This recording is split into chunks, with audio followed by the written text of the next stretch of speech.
வணக்கம் ஃப்ரெண்ட்ஸ். நம்ம சாப்டர் 8 தான் வந்து பார்த்துட்டு இருக்கோம், financial statement analysis. So previous கிளாஸஸில் ஃபினான்ஷியல் ஸ்டேட்மெண்ட்னா என்னது, கம்பெனிஸ் வந்து எப்படி ஃபினான்ஷியல் ஸ்டேட்மெண்ட் ப்ரிப்பேர் பண்ணுவாங்க, ஃபினான்ஷியல் ஸ்டேட்மெண்ட் அனாலிசிஸ்னால் என்ன, அதோடைய அப்ஜெக்டிவ்ஸ், லிமிட்டேஷன்ஸ், அதுக்கப்புறம் என்னென்ன டூல்ஸ்லாம் வந்து இருக்குது, இது எல்லாமே வந்து நம்ம டீட்டெயில்டாக பார்த்தோம். அந்த கிளாஸஸ் ஏதாவது நீங்கள் மிஸ் பண்ணியிருந்தீங்க அப்படின்னா அதுக்கான லிங்க் நான் டிஸ்கிரிப்ஷனில் ப்ரொவைட் பண்ணியிருக்கேன், அதை கிளிக் பண்ணி போய் பார்த்துக்கோங்க.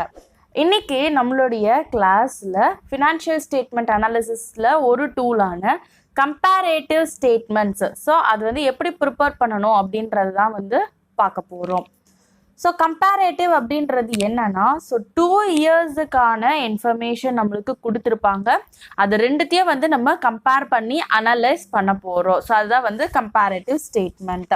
ஸோ எப்படி நம்ம யூஸ்வலாக எடுத்துப்போம் அப்படின்னா, இப்போ 2 இயர்ஸுக்கு இருக்கும், அதில் வந்து அப்சல்யூட்டாக எவ்வளோ இன்க்ரீஸ் ஆகியிருக்கு, டிக்ரீஸ் ஆகியிருக்கு அப்படின்றத ஃபைண்ட் அவுட் பண்ணுவோம். அண்ட் தென் அது எவ்வளோ பர்சன்டேஜில் இன்க்ரீஸ் ஆகியிருக்கு, டிக்ரீஸ் ஆகிருக்கு அப்படின்றத நம்ம ஃபைண்ட் அவுட் பண்ணுவோம். நான் சொன்னேன் இல்லையா, ஃபர்ஸ்ட் டைம் நான் உங்களுக்கு ஒரு எக்ஸாம்பிள் சொன்னேன் இல்லையா, நம்மளோட ப்ராக்ரஸ் ரிப்போர்ட் கார்டில் நம்மளுடைய குவார்டர்லி மார்க்ஸும் இருக்கும், ஹாஃப்லி மார்க்ஸும் இருக்கும். ஸோ அதை பேஸ் பண்ணி நம்ம கம்பேர் பண்ணிக்கலாம் அப்படின்ட்டு. ஸோ சேம் வே ஃபினான்ஷியல் ஸ்டேட்மெண்ட் வந்து நம்ம 2 இயர்ஸுக்கான ஃபினான்ஷியல் ஸ்டேட்மெண்ட்டை நம்ம கம்பேர் பண்ணி அனலைஸ் வந்து பண்ண போகிறோம் இந்த கம்பேரேட்டிவ் ஸ்டேட்மெண்ட்டில்.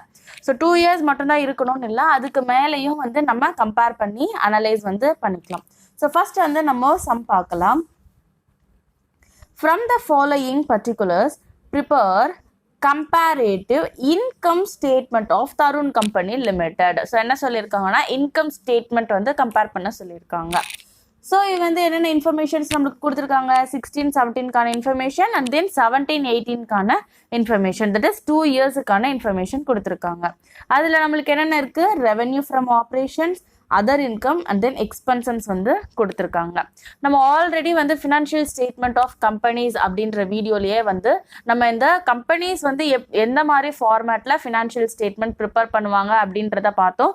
அது ஏதாவது நீங்கள் மிஸ் பண்ணியிருந்தீங்க அப்படின்னா அதை வந்து மறுபடியும் ஒரு வாட்டி வந்து கோ த்ரூ பண்ணிக்கோங்க. ஸோ இப்போ நம்ம ஆன்சர் பார்க்கலாம். ஃபர்ஸ்ட் மேலே நம்ம என்ன எழுதணும்னா, கம்பேரேட்டிவ் இன்கம் ஸ்டேட்மெண்ட். ஸோ இங்கே நம்ம என்ன பண்ணுறோம், கம்பேரிசன் தான் வந்து பண்ண போகிறோம். So comparative income statement of Tarun company limited for the years, எந்தெந்த இயர்க்கு நம்ம கம்பேர் பண்ண போகிறோம், 31st March 2017 and 31st March 2018. So first நம்ம என்ன எழுதணும்னா, ரெவென்யூ ஃப்ரம் ஆப்ரேஷன்ஸ் வந்து என்ன அமௌண்ட்டோ அதை நம்ம வந்து ஃபில் பண்ணணும், அந்த டீட்டெயில்ஸை. ஸோ 2016 எவ்வளோ revenue from operations, 2 lakh rupees. So அதை நம்ம இங்கே ஃபில் பண்ணணும்.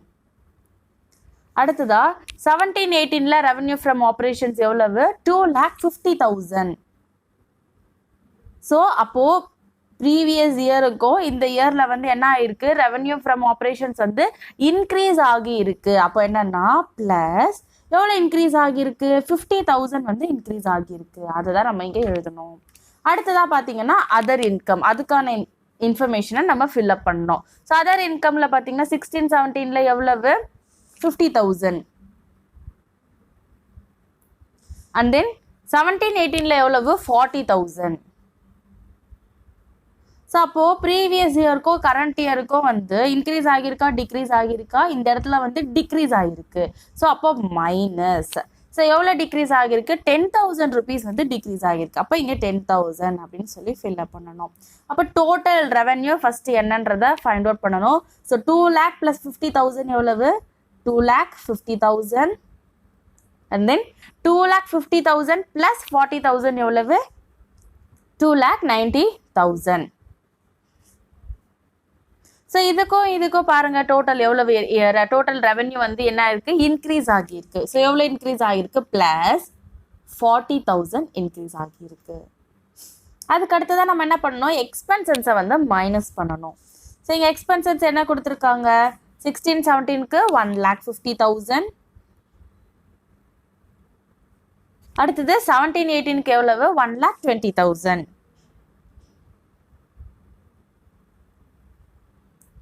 ஸோ எக்ஸ்பெண்டிச்சர் வந்து என்ன ஆயிருக்கு, இன்க்ரீஸ் ஆகியிருக்கா, டிக்ரீஸ் ஆகியிருக்கா, டிக்ரீஸ் ஆகியிருக்கு. ஸோ மைனஸ் இந்த ஃபிகரையும் நம்ம என்ன எழுதணும், மைனஸ்ல எழுதணும். ஏன்னா நம்ம என்ன பண்ண போகிறோம், இதையும் மைனஸ் தானே பண்ணுறோம், ரெவென்யூலேருந்து எக்ஸ்பெண்டிச்சர் மைனஸ் தான் பண்ணுறோம். அப்போ எவ்வளவு டிக்ரீஸ் ஆயிருக்கு, 1,50,000 minus 1,20,000. ஸோ தட் இஸ் 30,000 வந்து டிக்ரீஸ் ஆகியிருக்கு. ஸோ 2,50,000லேருந்து 1,50,000 போயிடுச்சுன்னா எவ்வளவு 1 lakh rupees. ஸோ இதான் வந்து என்னன்னா profit before tax. So same way 2,90,000லேருந்து 1,20,000 போயிடுச்சுன்னா 1,70,000. ஸோ இது வந்து ப்ராஃபிட் பிஃபோர் டேக்ஸ் வந்து 2017 and 18க்கானது. ஸோ இப்போ இந்த 2 இயர்லேயும் கம்பேர் பண்ணிங்கன்னா ப்ராஃபிட் வந்து என்ன இருக்குது இன்க்ரீஸ் ஆகியிருக்கு. எவ்வளோ இன்க்ரீஸ் ஆகிருக்கு ப்ளஸ் 70,000 இன்க்ரீஸ் ஆகியிருக்கு. ஸோ இந்த இடத்துலையும் நீங்கள் பார்த்தீங்கனாலே உங்களுக்கு தெரியும் 40,000 மைனஸ் ஆஃப் மைனஸ் 30,000. ஸோ அப்போ மைனஸ் இட்டு மைனஸ் என்ன ஆகிடும் ப்ளஸ் ஆகிடும் இல்லையா. அப்போ 40,000 ப்ளஸ் 30,000 வந்து 70,000. ஸோ இப்படி போட்டாலுமே நம்மளுக்கு கரெக்டாக வந்துடும். அடுத்ததான் நம்ம என்ன பார்க்குறோன்னா இப்போ எவ்வளோ பர்சன்டேஜில் இன்க்ரீஸ் ஆகியிருக்கு டிக்ரீஸ் ஆகியிருக்கு அப்படின்றத பார்க்கணும். ஸோ அப்போ அதுக்கான ஃபார்முலா வந்து என்னன்னா அப்சல்யூட்டாக எவ்வளோ இன்க்ரீஸ் ஆகிருக்கு டிக்ரீஸ் ஆகிருக்குன்றத பார்த்துட்டு நம்ம எந்த இயரை வச்சு கம்பேர் பண்ணுறோம் இந்த இயர், அதாவது 16-17 இதை வச்சு தான் நம்ம கம்பேர் பண்ணுறோம். ஸோ இதை வந்து நம்ம என்ன சொல்லுவோம்னா பேஸ் இயர் அப்படின்னு சொல்லி நம்ம எடுத்துப்போம். ஸோ அப்போ என்ன பண்ணோம்னா இந்த absolute increase or decrease divided by base year into 100. ஏன்னா பர்சன்டேஜில் நம்ம ஃபிகர் கொடுக்கணும் இல்லையா. ஸோ அப்போ மல்டிப்ளைட் பை 100. ஸோ எப்படி கால்குலேட் பண்ணுவோம்னா ஃபர்ஸ்ட் வந்து 50,000 இதுதான் absolute increase divided by. So 16-17ல் வந்து எவ்வளவு நம்மளுக்கு ரெவென்யூ ஃப்ரம் ஆப்ரேஷன் இருக்கு 2 lakh rupees. 2 lakhs into 100. So 25% வந்து என்ன ஆயிருக்கு இன்க்ரீஸ் ஆகியிருக்கு. ஸோ சேம் வே அடுத்தது 10,000 டிவைடட் பை 50,000 இன்டூ 100 போட போகிறோம். இப்போ 10,000 டிவைடட் பை 50,000 இன்டூ 100. அப்போ எவ்வளவு 20% வந்து என்ன இருக்கு டிக்ரீஸ் ஆகியிருக்கு. அடுத்ததாக வந்து பார்த்தீங்கன்னா டோட்டல் ரெவென்யூ இதுவும் அதே மாதிரி தான் பண்ண போகிறோம். So 40,000 divided by 2,50,000 into 100. So இது எவ்வளவு ப்ளஸ் 16%. அடுத்ததாக பார்த்தீங்கன்னா expenditure 30,000 divided by 1,50,000 into 100. So இது வந்து என்னென்னா மைனஸ் 20%. அடுத்ததாக ப்ராஃபிட் வந்து எவ்வளோ பர்சன்டேஜ் இன்க்ரீஸ் ஆகியிருக்கு. அப்போ 70,000 டிவைடட் பை 1 lakh இன்டூ 100 இப்போ ப்ளஸ் 70%. ஸோ இப்போ பர்சன்டேஜில் எதுக்காக நம்ம போடுறோம் ஈஸியாக நம்மளுக்கு வந்து அண்டர்ஸ்டாண்ட் பண்ணிக்கணும் அப்படின்றதுக்காக தான். ஸோ இப்போ பார்த்தா நம்மளுக்கு தெரியும் பாருங்க இப்போ 16க்கும் 17க்கும் கம்பேர் பண்ணும்போது ரெவென்யூ வந்து எவ்வளோ பர்சன்டேஜ் இன்க்ரீஸ் ஆகிருக்கு 25% இன்க்ரீஸ் ஆகியிருக்கு. அதர் இன்கம் பார்த்தீங்கன்னா 20% வந்து டிக்ரீஸ் ஆகியிருக்கு.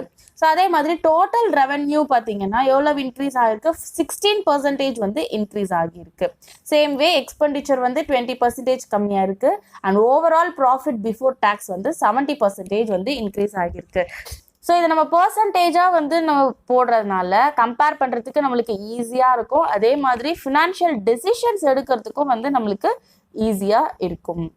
ஸோ நெக்ஸ்ட் சம் பார்த்தீங்கன்னா from the following particulars prepare comparative income statement of Barani Limited. So இங்கேயும் நம்மளுக்கு என்ன ப்ரிப்பேர் பண்ண சொல்லியிருக்கிறாங்கன்னா கம்பேரேட்டிவ் இன்கம் ஸ்டேட்மெண்ட் தான் வந்து ப்ரிப்பேர் பண்ண சொல்லியிருக்காங்க. ஸோ இங்கே நம்மளுக்கு என்னென்ன டீட்டெயில்ஸ் கொடுத்துருக்காங்க revenue from operations other income expenditure plus என்ன கொடுத்துருக்காங்க இன்கம் டேக்ஸ் வந்து கொடுத்துருக்காங்க. அப்போ நம்ம என்ன ஃபைண்ட் அவுட் பண்ணணும்னா ப்ராஃபிட் ஆஃப்டர் டேக்ஸ் தான் வந்து கம்ப்யூட் பண்ணணும். ஸோ இங்கே வந்து 2 இயர்ஸ்க்கான இன்ஃபர்மேஷன் இருக்குது. So same way comparative income statement of Barani Limited for the years ended 31st March 2017 and 31st March 2018. So first வந்து நம்ம என்ன எழுதணும் ரெவென்யூ ஃப்ரம் ஆப்ரேஷன்ஸுக்கான இன்ஃபர்மேஷன் வந்து நம்ம ஃபில் அப் பண்ணணும். ஸோ 2016-17 எவ்வளவு 30,000 rupees and then 17-18 45,000. 30,000 and then 45,000. இதில் வந்து இன்க்ரீஸ் ஆகிருக்கா டிக்ரீஸ் ஆகிருக்கா இன்க்ரீஸ் ஆகிருக்கு. அப்போ ப்ளஸ் எவ்வளோ இன்க்ரீஸ் ஆகிருக்கு 45,000 மைனஸ் 30,000 எவ்வளவு 15,000. நெக்ஸ்ட் வந்து பார்த்தீங்கன்னா other income. So other income நம்மளுக்கு என்னென்னது 4,000 and then 6,000. ஸோ அதையும் 4,000 then 6,000. ஸோ அதர் இன்கம் நம்மளுக்கு என்ன ஆயிருக்கு இன்க்ரீஸ் ஆகிருக்கு. ப்ளஸ் எவ்வளோ இன்க்ரீஸ் ஆகிருக்கு 2,000 rupees வந்து இன்க்ரீஸ் ஆகியிருக்கு. ஸோ இப்போ இது ரெண்டுத்தையும் ஆட் பண்ணோன்னா 30,000 + 4,000 எவ்வளவு 34,000. இதுதான் டோட்டல் ரெவென்யூ. அண்ட் தென் 45,000 + 6,000 எவ்வளவு 51,000.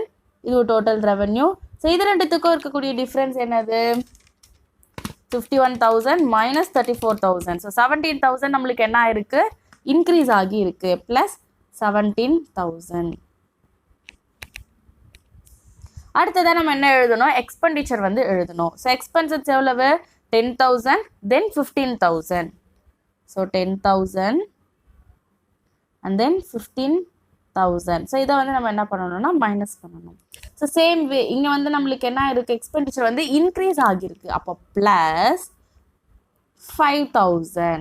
ஏன்னா நம்ம எக்ஸ்பெண்டிச்சரை வந்து என்ன பண்ணுவோம்? மைனஸ் தானே பண்ணுவோம் ரெவென்யூல இருந்து, அதுக்காக.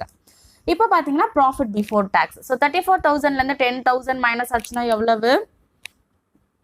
24,000.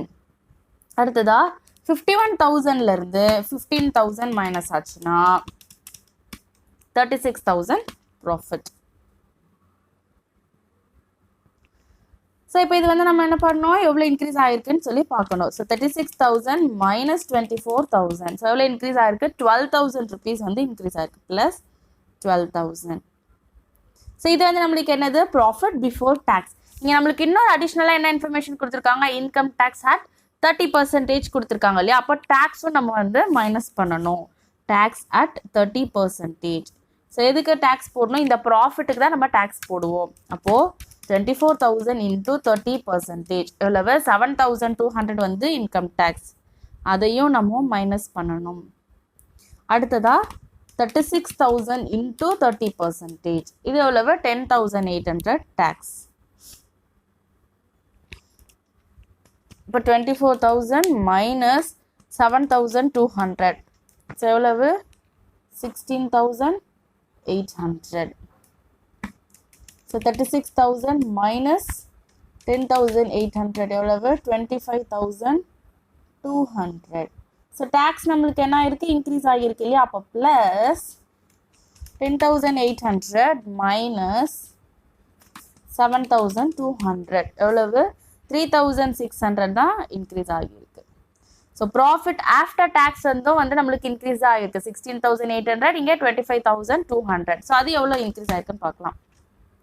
25,200 minus 16,800. So 8,400.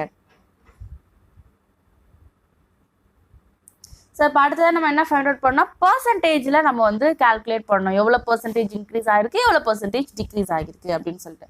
ஸோ இது இன்க்ரீஸ் இல்லையா? அப்போ ப்ளஸ் அப்போது 15,000 டிவைடட் பை 30,000 into 100 எவ்வளவு? 50% வந்து இன்க்ரீஸ் ஆகிருக்கு. அடுத்ததா 2,000 divided by 4,000 into 100. இதுவும் வந்து 50% இன்க்ரீஸ் ஆகியிருக்கு. அடுத்ததா டோட்டல் ரெவென்யூ. அப்போ 17,000 divided by 34,000 into 100. ஸோ இதுவும் வந்து 50% நம்மளுக்கு இன்க்ரீஸ் ஆகியிருக்கு. And then 5,000 divided by 10,000 into 100. So எக்ஸ்பெண்டிச்சரும் 50% வந்து இன்க்ரீஸ் ஆகிருக்கு. Next, profit before tax. 12,000 divided by 24,000 into 100. So that is 50%. And then tax. 3,600 divided by 7,200 into 100. Plus 50%. Then profit after tax. 8,400 divided by 16,800 into 100. So 50%. So இந்த மாதிரி தான் வந்து comparative income statement வந்து நம்ம prepare பண்ணணும். நீங்களும் வந்து சம்ஸ் வந்து ஒர்க் அவுட் பண்ணி பாருங்கள். இதில் ஏதாவது டவுட் இருந்துச்சு அப்படின்னா அதை கமெண்ட் செக்ஷனில் லீவ் பண்ணுங்கள். ப்ரீவியஸ் கிளாஸஸ் ஏதாவது மிஸ் பண்ணியிருந்தீங்க அப்படின்னா அதுக்கான லிங்க் நான் டிஸ்கிரிப்ஷனில் ப்ரொவைட் பண்ணியிருக்கேன். அதை கிளிக் பண்ணி போய் பாருங்கள். இந்த கிளாஸஸ் எல்லாமே உங்களுக்கு யூஸ்ஃபுல்லாக இருக்குது அப்படின்னா மறக்காமல் உங்களோட ஃப்ரெண்ட்ஸுக்கும் ஷேர் பண்ணுங்கள்.